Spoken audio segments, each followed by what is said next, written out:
ഡ്യൂട്ടിക്ക് പോട്ടെ? എന്ത് നാളെ ഡ്യൂട്ടിക്ക് പോയാൽ മതിയാ? പക്ഷെ ജോലിക്ക് പോയില്ലെങ്കിൽ നമുക്ക് പൈസ കിട്ടിയെങ്കിൽ നാളെ പോയാൽ മതിയാ? അപ്പൊ ഞാൻ ഇവിടെ കളിച്ചോണ്ടിരുന്ന് കഴിഞ്ഞാൽ അച്ഛക്ക് എങ്ങനെയാണ് പൈസ കിട്ടുക? ജോലിക്ക് പോയാലല്ലേ അച്ഛക്ക് പൈസ കിട്ടുള്ളൂ. ഹലോ, കുഞ്ഞെണീറ്റ് കേട്ടോ. കുഞ്ഞെണീക്കാൻ തന്നെ ഒരു 7:30-8 മണിയോളം ആയി. അവൾ എണീറ്റ് കഴിഞ്ഞാൽ പെട്ടെന്ന് അങ്ങനെ ബെഡിൽ നിന്ന് പുറത്തേക്ക് ഇറങ്ങില്ല, കുറച്ച് സമയം എടുക്കും. അപ്പോൾ അവളുടെ കൂടെ ഞാനും ഇരിക്കാറാണ് പതിവ്. അവൾക്ക് ആ ഒരു ഉറക്കമപ്പുണ്ടാവും കുറച്ച് നേരത്തേക്ക്. അപ്പോൾ അവളുടെ കൂടെ ഇരുന്ന് കുറച്ച് ടൈം സ്പെൻഡ് ചെയ്തതിലാണ് ആളൊന്ന് ശരിയാവുള്ളൂ. അപ്പോൾ അവളുടെ അച്ഛൻ കുളിക്കാൻ പോയതായിരുന്നു. അവൾ എണീറ്റപ്പോൾ ആളും വന്നിട്ട് കുറേ നേരം അങ്ങോട്ടും ഇങ്ങോട്ടും സംസാരിച്ചിട്ടുണ്ടായിരുന്നു. അതാണ് നേരത്തെ കണ്ടത്. അവൾക്ക് അച്ഛൻ ഡ്യൂട്ടിക്ക് പോകാൻ ഭയങ്കര സങ്കടമാണ്.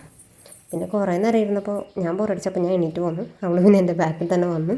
പിന്നെ അടുത്ത ടാസ്ക് എന്ന് പറഞ്ഞാൽ ഇവളെ പല്ലേൽപ്പിക്കലാണ്. ആൾ പല്ലേൽപ്പിക്കാൻ കുറച്ച് മടിയുണ്ടെങ്കിലും നിന്ന് തരും. നമ്മൾ പിടിച്ച് നിർത്തി പല്ലേൽപ്പിക്കുക തന്നെയാണ്. ബ്രഷും പേസ്റ്റും തന്നെയാണ് യൂസ് ചെയ്യാറ്. നമ്മൾ ഹെർബൽ പേസ്റ്റാണ് യൂസ് ചെയ്യുന്നത്. ഉമ്മിക്കരിയും മറ്റേതും പൽപ്പൊടിയൊക്കെ ഉണ്ടെങ്കിലും അവൾക്ക് കുറച്ചുകൂടി ഇഷ്ടം ഇങ്ങനെ ബ്രഷിൽ പല്ലേക്കാനാണ്. അവൾ ചെയ്യും, പക്ഷെ അവൾ ചെയ്താൽ പ്രോപ്പറായി വരാറില്ല. അതുകൊണ്ട് ഞാനും കൂടി ഹെൽപ്പ് ചെയ്ത് നന്നായി പിടിച്ച് വലിച്ച് തീപ്പിക്കാറാണ് പതിവ്. ഇത് കഴിഞ്ഞാൽ പിന്നെ കുളിക്കലാണ്. കുളിക്കലെന്ന് പറഞ്ഞാൽ കുളിയെന്ന് പറഞ്ഞു കഴിഞ്ഞാൽ ആക്കോട്ടെ ആ പരിസരത്ത് കാണൂല. ആൾക്ക് നല്ല മടിയാണ് കുളിക്കാൻ. പിടിച്ച് നിർത്തി ഓടി പിടിച്ച് കൊണ്ടുവന്ന് കുളിപ്പിക്കേണ്ടതാണ്. പിന്നെ വീട്ടിൽ വേറെ ആരെങ്കിലും ഉണ്ടെങ്കിൽ പിന്നെ അവരുടെ കൂടെ പൊക്കോളാം അവൾ കുളിക്കണ്ടെന്ന് പറഞ്ഞിട്ട്. പിന്നെയും ഞാൻ എങ്ങനെയെങ്കിലുമൊക്കെ പിടിച്ച് നിർത്തി കുളിപ്പിക്കും. ഭയങ്കര മടിയാണ് അവൾക്ക് കുളിക്കാനായിട്ട്. ചില സമയത്തൊക്കെ അവൾ തന്നെ ഒറ്റയ്ക്ക് വന്നിട്ട് കുളിക്കാനും ഒക്കെ നിൽക്കാറുണ്ട്. ചില സമയത്ത് അവൾക്ക് നല്ല മടിയായിരിക്കും. കുളിക്കണം.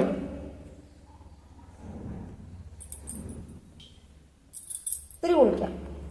പാലക്കാട് പോകണമെങ്കിൽ കുളിക്കണം പറഞ്ഞു വെച്ചാൽ കുളിപ്പിക്കട്ടെ?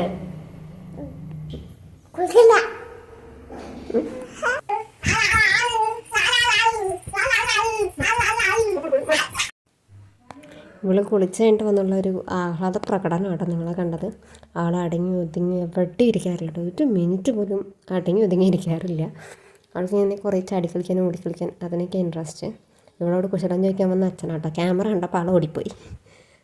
ഇവൾക്ക് ഡ്രസ്സ് ചെയ്യിപ്പിക്കുന്ന ഒന്ന് പാലക്കാട് വന്നൊരു പ്ലാൻ ഉണ്ടായിരുന്നു. അപ്പോൾ അതിൻ്റെ ഡ്രസ്സ് ചെയ്യിപ്പിക്കലാണ് ഇപ്പം നടന്നുകൊണ്ടിരിക്കുന്നത്. ഉടുപ്പ് ഞാൻ നേരത്തെ എടുത്ത് വെച്ചിട്ടുണ്ടായിരുന്നു. ഇതാണ് ഇടുക എന്നുള്ളത് പറഞ്ഞ് മനസ്സിലാക്കിയിട്ടുണ്ടായിരുന്നു. ഇല്ലെങ്കിൽ ഫുള്ള് അടിപിടി ബഹളമാണ് അവിടെ. അവൾക്ക് ഇഷ്ടപ്പെട്ട ഡ്രസ്സ് തന്നെ അവൾക്ക് ഇടണം. അങ്ങനെയാണ്. പിന്നെ ഇത് അവളുടെ ബോക്സാട്ടോ. അവളുടെ എല്ലാ സാധനങ്ങളും ആ ബോക്സിലുണ്ടാവും. വള, മല, കമ്മൽ, മേക്കപ്പ് സാധനങ്ങൾ അങ്ങനെയെല്ലാം അതിൻ്റെ ഉള്ളിൽ തന്നെ ഉണ്ടാവുക. അപ്പോൾ പിന്നെ നമുക്ക് ഓരോന്നായിട്ട് പോയി എടുത്ത് ഓടണ്ടല്ലോ. ഇതെല്ലാം ആ ഒരു ബോക്സിൽ ഇട്ട് വയ്ക്കാറാണ് പതിവ്. ഇത് ചുറ്റിവള കേട്ടോ. പണ്ടത്തെ ഒരു ചുറ്റിവളയാണ്. അവൾക്ക് ഭയങ്കര ഇഷ്ടമാണ് ഇതിടാൻ. 2 മേടിച്ചിട്ടുണ്ടായിരുന്നു. അതിലൊന്നിനും ഇവിടെ എവിടെയോ കൊണ്ടുപോയി കളഞ്ഞു. ഇനിയിപ്പോൾ ഒന്നേ ഉള്ളൂ. അപ്പോൾ അത് ഇട്ട് കൊടുക്കണേ. ഞാൻ 2 പൊട്ടിച്ചിട്ട് 2 കൈക്കും ഓരോന്നോരോന്നായിട്ട് ഇട്ട് കൊടുക്കാമെന്ന് വേണ്ടിയിരിക്കുകയാണ്. പിന്നെ ഇനി വേറെ അങ്ങനെ അധികം ഒന്നും ചെയ്യാറില്ല. മാല ഇട്ട് കൊടുക്കാറുണ്ട്. 2 ഗോൾഡിൻ്റെ മാലയൊക്കെ നമ്മൾ പൊട്ടിച്ചു കേട്ടോ. അപ്പോൾ വേറെ ഒന്നുമില്ല. പാശിത മാല തന്നെ ഉള്ളത് 2. പിന്നെ വേറെ ഒന്നും അങ്ങനെ ഇട്ട് കൊടുക്കാറില്ല. അവൾക്ക് കുത്തും എന്ന് പറഞ്ഞിട്ട് അവളൊന്നും ഇടാറുമില്ല. പിന്നെ ഒന്ന് പുരുക എഴുതലാണ്. അതിന് മെനക്കെട്ട പരിപാടിയാണ്. പിടിച്ച് നിർത്തി എഴുതിപ്പിക്കാറുണ്ട്. അവൾക്ക് ഇഷ്ടമില്ല, പക്ഷെ എന്നാലും ഞാനത് എഴുതി കൊടുക്കാറുണ്ട്. ചിലപ്പോൾ മുഖം ഭയങ്കരമായിട്ട് ഡള്ളായി പോലെ തോന്നും. അതും ഇല്ലെങ്കിൽ പൗഡർ ഇടുക എന്ന് പറഞ്ഞാൽ ആ കുട്ടിക്ക് അത് ഇഷ്ടമേ അല്ല. അവൾക്ക് ഒട്ടും ഇഷ്ടമല്ല പൗഡർ ഇടാനായിട്ട്. പക്ഷേ ഇട്ട് കൊടുക്കാതിരുന്ന് കഴിഞ്ഞാൽ നമ്മൾ എടുക്കുമ്പോൾ നമ്മുടെ ഡ്രസ്സിലും അവളുടെ ഡ്രസ്സിലും മുഖത്തൊക്കെ ഫുള്ള് പരന്ന് കിടക്കും അത്. അപ്പോൾ അതുകൊണ്ട് ഞാൻ പൗഡർ ആ ഭാഗത്ത് മാത്രമെങ്കിലും വെറുതെ ഒന്ന് ഇട്ട് കൊടുക്കാറുണ്ട്. ഞാൻ ഇടണ്ടെന്ന് പറഞ്ഞിട്ട് അവൾ മറിഞ്ഞ് കിടക്കാമെന്നാണ്. അവൾക്ക് ഒട്ടും ഇഷ്ടമല്ല ഈ പൗഡർ ഇടാനായിട്ട്. ചിലപ്പോൾ ഒറ്റയ്ക്ക് ഇടുന്ന കണ്ടിട്ടുണ്ട്. പക്ഷെ നമ്മളാരെങ്കിലും ഇട്ട് കൊടുക്കാൻ പറഞ്ഞെങ്കിൽ അവൾക്ക് ഇഷ്ടമല്ല. കണ്ണിൽ പോകുന്നുള്ള പേടി കൊണ്ടാണോ എന്നറിയില്ല. ഇനി മുടി ജീവലാട്ടോ. മുല്ലപ്പ് വയ്ക്കണമെന്ന് പറഞ്ഞിട്ട് മുടി നിർത്തിയിരിക്കുകയാണ്. അല്ലെങ്കിൽ മുട്ടയടിക്കാമെന്നൊരു പ്ലാനായിരുന്നു. പക്ഷേ അവൾക്ക് മുടി ഇങ്ങനെ വേണം, മുല്ലപ്പ് വയ്ക്കണം എന്നൊക്കെ പറഞ്ഞപ്പോഴാണ് മുടി ഇങ്ങനെ നിർത്തിയത്. മുടിയൊക്കെ അങ്ങനെ ചീവി ഒതുക്കി. ഈ ഹെയർ ബാൻഡിന് വെറും 5 മിനിറ്റിൻ്റെ ആയുസേ ഉണ്ടാവുള്ളൂ കേട്ടോ. ഈ നിൽക്കുമ്പോൾ ഒരു ഭംഗി മാത്രം. പിന്നെ അവൾക്ക് കുളിച്ച് കഴിഞ്ഞാൽ കുറി മസ്റ്റാണ്. അവൾ തന്നെ പറയും കുളിച്ച് കഴിഞ്ഞാൽ എനിക്ക് കുറി ഇടണമെന്ന് പറയും. അപ്പോൾ അവളുടെ അച്ഛനും ഇതേ കാറ്റഗറിയാണ്. ഞാൻ പൊട്ട് വയ്ക്കണമെന്ന് മറന്നുപോയി. പിന്നെ കുറി ഇട്ടിട്ട് എനിക്ക് ഓർമ്മ വന്നു. അപ്പോൾ തിരിച്ചു കൊണ്ടുവന്ന് പൊട്ട് വയ്ക്കും. അവൾക്ക് കവിളത്ത് കുത്തു വേണമെന്ന് പറഞ്ഞിട്ട് പറയുന്ന കേട്ടോ. അവൾ ഇത്രയും ദിവസം ഞാൻ വെച്ച് കൊടുത്തില്ല. ഞാൻ 1 വയസ്സ് വരെ എന്താ വെച്ച് കൊടുത്തിട്ടില്ല. പക്ഷേ ഇപ്പോൾ അവൾക്കതൊരു താല്പര്യം കാണുന്നുണ്ട്. അപ്പോൾ അത് വെച്ച് കൊടുത്തു. ഇനി അടുത്ത പരിപാടിയാണ് ഫുഡ് കഴിപ്പിക്കൽ. അയ്യോ, മെനക്കെട്ടൊരു പരിപാടിയാണിത്. 2 ഇഡ്ഡലി എടുത്തായാലും 1 ഇഡ്ഡലിയെങ്കിലും കഴിച്ചാൽ കഴിച്ചു എന്നാണ്. ഞാൻ അധികം ഫോണ് കാണിക്കാതെ നോക്കാറുണ്ട്. പക്ഷേ ചില സമയത്ത് നമുക്കതിന് പറ്റാറില്ല. അവളങ്ങനെ നടന്ന് കഴിക്കാൻ തുടങ്ങിക്കഴിഞ്ഞാൽ അവൾ ഒറ്റ ഓട്ടം ഓടും. പിന്നെ അവളെ പിടിച്ചാൽ കിട്ടില്ല. അപ്പോൾ അതുകൊണ്ട് പിടിച്ചിരുത്തി കഴിപ്പിക്കലാണ്. ഞാൻ എല്ലാം കൊടുക്കാറുണ്ട്. ഇഡ്ഡലി, ദോശ, അങ്ങനെ അവൾക്ക് അതൊക്കെ ഇഷ്ടമുണ്ട്. അപ്പോൾ അതൊക്കെ ഞാൻ കൊടുക്കും. അധികം ഫോണും ടി വി ഒന്നും കാണിച്ചു കൊടുക്കുന്നില്ലെങ്കിലും എന്നാലും ചില സമയങ്ങളിൽ കാണിച്ചു കൊടുക്കേണ്ടി വരാറുണ്ട്. കൂടുതലും ടി വി ആയിരിക്കും കാണിച്ചു കൊടുക്കുക. അതാകുമ്പോൾ അധികം കണ്ണിന് പ്രശ്നം ഉണ്ടാവില്ലല്ലോ. ഫോണും നിവർത്തിയില്ലാത്ത സമയത്ത് കാണിച്ചു കൊടുക്കാറുണ്ട് കേട്ടോ. കാരണം ഒരു തവണയും ഭക്ഷണം കഴിക്കാൻ എടുക്കുന്ന സമയം ഒരു 2 മണിക്കൂറിൻ്റെ അടുത്തെത്തും. അപ്പം നമുക്ക് ഈ 3 നേരം അതിൻ്റെ ഇടയിൽ സ്നാക്സും എല്ലാം ഇത്രയും സമയം എടുക്കുമ്പോൾ നമുക്കതിലൊന്നും ചെയ്യാൻ പറ്റില്ല. നമുക്ക് നമ്മുടെ പണികളും കൂടി ചെയ്യണമല്ലോ.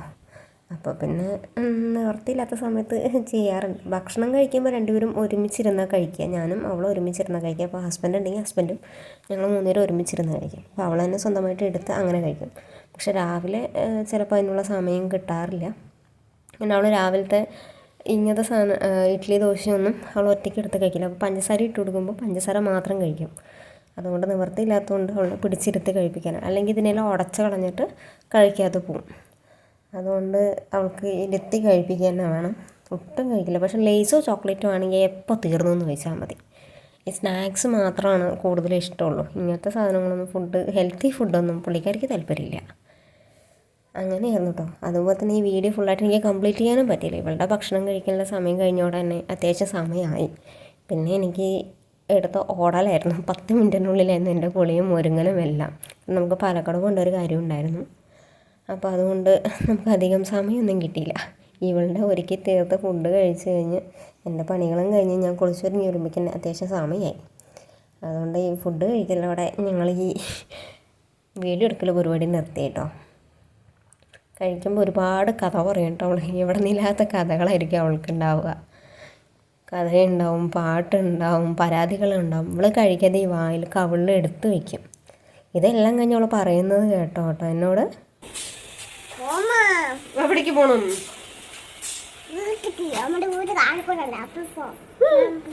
നീ എവിടേക്ക് പോകണം കളിച്ചിട്ട്? ഇപ്പം ഞാനാരേ. അപ്പം ഇന്നൊക്കെ ഇത്രയേ ഉള്ളൂ കേട്ടോ. Bye bye, see U.